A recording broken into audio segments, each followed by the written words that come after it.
இன்னைக்கு அத்தையோட கொலுசு ஒன்று மாற்றலாம் அப்படின்னு சொல்லிட்டு ஜோயாலுக்காஸ் வந்திருந்தோம். அத்தை லாஸ்ட் வீக் ரூபாக்கு பத்திரிக்கை வைக்க வந்தப்போவே கொடுத்தாங்க, மாற்றிட்டு வந்து கொடுத்துருங்க, நீங்களே நல்ல டிசைனாக எடுத்துகிட்டு வந்துருங்க அப்படின்னு சொல்லிட்டு. இத்தனை நாள் டைமே கிடைக்கல பாப்பா இருந்ததால். சரி இன்னைக்கு பரவாயில்ல, ஒரு 3 நாள் வேலை இருந்துச்சு, பாப்பாவையும் கூட்டிகிட்டு போயிடலாம் அப்படின்னு சொல்லிட்டு கொஞ்சம் ஏர்லியாகவே கிளம்பி வந்துட்டோம். எப்போவுமே சீக்கிரம் போனால் கூட்டம் அவ்வளோவா இருக்காது இல்லையா, அதனால நாங்கள் ஒரு 10 10:30க்கெல்லாம் போயிட்டு டிசைன்ஸ்லாம் பார்த்துட்டு இருந்தோம். அத்தை கேட்ட மாதிரி கொஞ்சம் சிம்பிளாக அந்த மாதிரி தான் கேட்டாங்க. ஸோ அதே மாதிரி கிடச்சது. எக்ஸ்ட்ரா ஒரு 150 தான் பே பண்ணுற மாதிரி இருந்துச்சு. ஸோ பே பண்ணிவிட்டு எடுத்துகிட்டு வந்துட்டோம். பாப்பாவுக்கு ஒரே ஜாலி ஆகிடுச்சு. என்னடா வெளில கூப்பிட்டு வந்துட்டாங்க இவ்வளோ நேரம் அப்படின்ட்டு ஜாலியாக விளையாடிட்டு இருந்தா. அதுக்கப்புறம் ஜோயா லுக்காஸில் எப்போவுமே போனோடனே காஃபி குடிப்பாங்க. நான் வந்து சுகர் போடாமல் குடித்தேன். அம்மா வந்து சுகர் போட்டு தான் குடித்தாங்க. அப்போ பாப்பாவும் எனக்கும் வேணும் அப்படின்னு சொல்லி கேட்டுட்டு இருந்தா. சரி அம்மா ஸ்பூன் வாங்கி சும்மா ஊட்டி விட்டுட்டு இருந்தாங்க.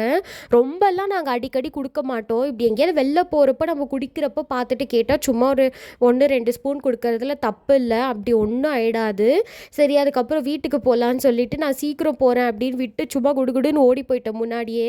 அவளும் என் பின்னாடியே ஒரே ஓட்டம். நான் எங்கே அவளை விட்டுட்டு போயிடுவனோ அப்படின்னு சொல்லிட்டு பின்னாடியே ஓடி வந்து என்னை தூக்கிக்கோ தூக்கிக்கோன்னு சொல்லிட்டு ஒரே தொல்லை. அதுக்கப்புறம் அதை தூக்கிக்கிட்ட அப்புறம் தான் சைலண்ட் ஆனால். அது வரைக்கும் அவள் நம்பலை, நான் விட்டு ஓடிடுவேனே நினச்சிட்டு இருந்தா. அன்றைக்கி டே அப்படி தான் ஸ்டார்ட் ஆச்சு.